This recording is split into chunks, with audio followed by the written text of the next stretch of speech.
যেভাবে হয়। পদ্ম, হ্যাঁ ছোট মা তুই তো দেখতেই পাচ্ছিস যে তোর আছে ছোট দাদুর বিয়ে, বাড়িতে এত কাজ, আমি কোন দিক থেকে কোন দিকে সামলাবো কিচ্ছু বুঝতে পারছি না। তাই এই সিঁদুর কৌটোটা আমি তোকে রাখতে দিচ্ছি। এই সিঁদুরটাই তোর ছোট দাদু তার বউকে পরিয়ে দেবে, কেমন? শক্ত করে ধরে রাখবি এটা। ঠিক আছে ছোট মা, তুই চিন্তা করিস না বুটি, তুই এই সিঁদুর খান মুর দায়িত্ব দিয়েছিস না, ও ঠিক থাকবো, তুই চিন্তা করিস না বুটি, তুই যা। ঠিক আছে, আমি এখন আসছি। ছোট মা এই সিঁদুরটা আমার দায়িত্বে দিয়েছে বটে, এই সিঁদুরটা আমি শক্ত করে চেপে ধরে থাকবো, কিচ্ছু হতে দেবো না এই সিঁদুরটার আমি। আরে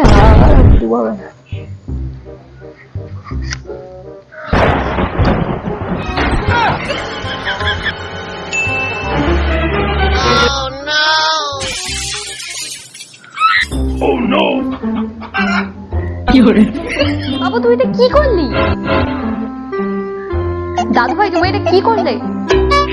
ছোট ঠাকুরপো তুমি এটা কি করলে? What happened?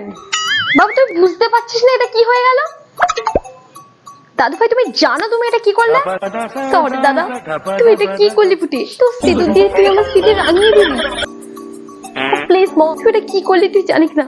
আমি তো এখন গ্রামে গিয়ে মুখ দেখাতে পারবো না কাউকে, আমি গ্রামে তো ঢুকতেও দেবে না আমাকে এখন। ওই মা, আমাদের কুলো দেবী সিঁদুর উড়ে গিয়ে পদ্মর মাথায় পড়েছে, তার মানে পদ্ম হলো আজ থেকে তোমার স্ত্রী, কেমন? না প্লিজ মম, ট্রাস্ট মি, আমি কিচ্ছু করিনি সব। তুই কি রে পদ্ম, তোকে আমি সিঁদুর কৌটোটা রাখতে দিচ্ছেন, তুই ওটা শক্ত করে ধরে থাকিস না কেন? বহুত শক্ত করে ধরে রেখেছিলাম, দাদুবাবু এসে ঠেলা দিয়ে মেরে দিল, তারপরে তুই ইচ্ছাকৃত ভাবে এটা করেছিস। বৌমা, তোমরা কেউ মানো বা নাই মানো, পদ্ম হলো এবারে ছোট বউ, আর ওকে সেই সম্মানটা আমি দেব। চার চুলোহীন একটা মেয়েকে আমি কিছুতেই বৌমা হিসেবে মেনে নিতে পারবো না মা। তোর এত লোভ পদ্ম, এত লোভ তোর আমার ভোলা ভালা ছেলেটাকে ঠিক নষ্ট করে নিচ্ছিস তুই একদম। না না ছোট মা, তুই যেটা মনে করছিস সেটা গ্লাস। যে মেয়েটা ছোটবেলা থেকে আমাদের বাড়িতে খেয়ে পড়ে মানুষ হলো, আর সেই মেয়েটাই আজকে আমার ছেলের বউ হবে? না মা, আমি কিছুতেই এটা মেনে নিতে পারবো না। আমি যেটা বলেছি সেটাই শেষ কথা। দাদু ভাই তোমাকে একটা কথা বলি, হয়তো তোমার পছন্দ নাও হতে পারে। ও গ্রানি, আমি তো বুঝতেই পারছি না যে কি হচ্ছে এখানে। দাদু ভাই, পদ্মই হলো আজ থেকে তোমার বিবাহিত স্ত্রী, তোমার বিয়ের সিঁদুর উড়ে গিয়ে পদ্ম স্মৃতিটা রাঙিয়ে দিয়েছে, তার মানেটা কি তুমি জানো? তার মানে হলো পদ্ম আজ থেকে তোমার স্ত্রী। প্লিজ, আমি গাইয়া মেয়েটা বউ হিসেবে মেয়েটা পারবো না গ্রানি, প্লিজ মাথায় রাখবে কথাটা। বেরিয়ে যায় এখান থেকে এক্ষুনি। বৌমা, আমি কিছুতেই ওকে আমার বাড়ির বউ বলে মেনে নিতে পারবো না, আমি কিছুতেই বিয়ে মেনে নিতে পারবো না, কিছুতেই নয়। আমি এখনো এখানে বেঁচে আছি, তার মানে আমার কথাই এখানে সব থেকে শেষ কথা হবে। তো আজ থেকে তুই এই বাড়ির পুত্রবধূ, কেমন? কেউ মেনে নিক বা নাই নিক, আমি তোকে মেনে নিলাম। তুই কি রে পদ্ম, তোর এত মনে লোভ আছে? ছোট মা, বৌমা তোমার গলার ওই সাদনের হারটা তুমি খুলে দাও, যে হারটা তোমাকে আমি তোমার বিয়ের সময় দিয়েছিলাম। কেন মা, এই হার আমি আপনাকে কেন দেবো? সেই হারটার অধিকার এখন থেকে শুধুমাত্র পদ্মর। ওই মা, খুলে দাও বৌমা।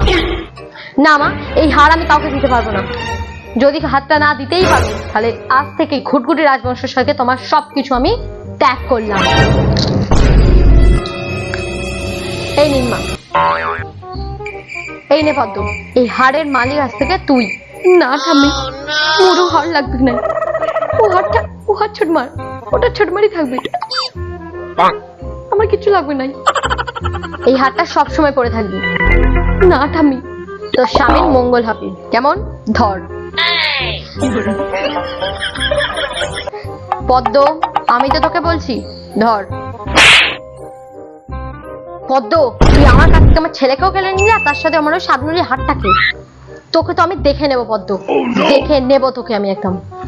বরণ ডালা তৈরি করো সবাই, পদ্মকে বরণ করে ঘরে ঢোকাতে হবে।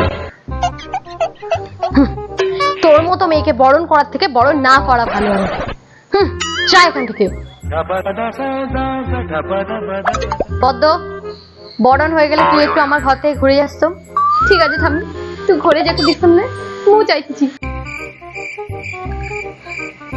তোকে কে মেনে নিল বা না নিল কার এই বিয়েটা পছন্দ হলো বা না হলো সেটা আমি দেখতে যাবো না। আমি পদ্মকে মেনে নিয়েছি, তার মানে এই বাড়ির সবাইকে পদ্মকে মেনে নিতে হবে। কেমন? আশা করি এই কথা নিয়ে আমি দ্বিতীয়বার কোনো কথা শুনতে চাই না। সবাইকে বললাম কথাগুলো। ওই মা, মা দাঁড়ান, আমিও আসছি। শোনো মম, মম আমি কি বলছি তুমি শোনো একবার আমার কথাটা। না মা দাঁড়ান, আমিও আসছি।